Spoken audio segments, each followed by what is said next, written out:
చేసినట్టు, మొత్తం కాంగ్రెస్ పార్టీ నాయకులకు హప్తాలు వసూలు చేసినట్టు, మరి ఎన్నిసార్లు మొరపెట్టుకున్నా కానీ, ఎన్నిసార్లు జరుగుతున్నటువంటి అక్రమాల మీద మరి కలెక్టర్ గారి దృష్టికి, జేసీ గారి దృష్టికి తీసుకొచ్చిన వారిపైన చర్యలు తీసుకోకుండా కాంగ్రెస్ పార్టీకి సంబంధించినటువంటి, అధికార పార్టీకి సంబంధించినటువంటి ఇక్కడ ఉన్నటువంటి జిల్లా మంత్రి ఒత్తిడి మేరకు మరి అధికారులు కూడా ముక్కున ఏలేసుకొని ఇబ్బంది పడుతున్నటువంటి సందర్భాన్ని గుర్తు చేస్తూ ఉన్నాను.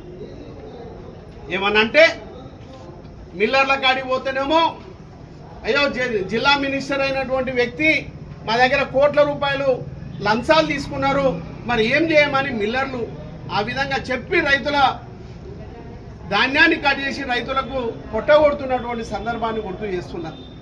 మరి ఇలా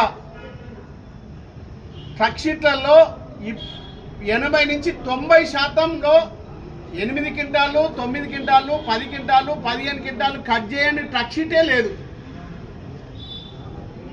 దగ్గర నెల 15 రోజుల నుంచి ధాన్యం పోయినా ఈనాటి కూడా ట్రక్ షీట్ ఇవ్వనటువంటి పరిస్థితి ఈ యొక్క నల్గొండ జిల్లా హెడ్ క్వార్టర్లో ధాన్యం సేకరణలో జరిగినటువంటి సందర్భం.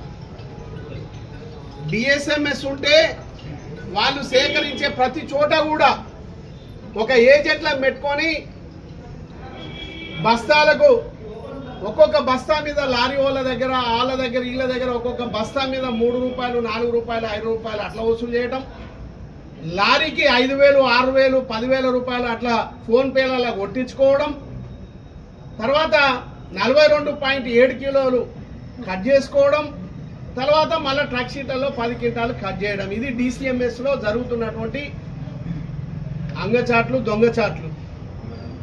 వారి మీద వెంటనే చర్యలు తీసుకోవాలని కూడా కలెక్టర్ గారికి వివరించడం జరిగింది.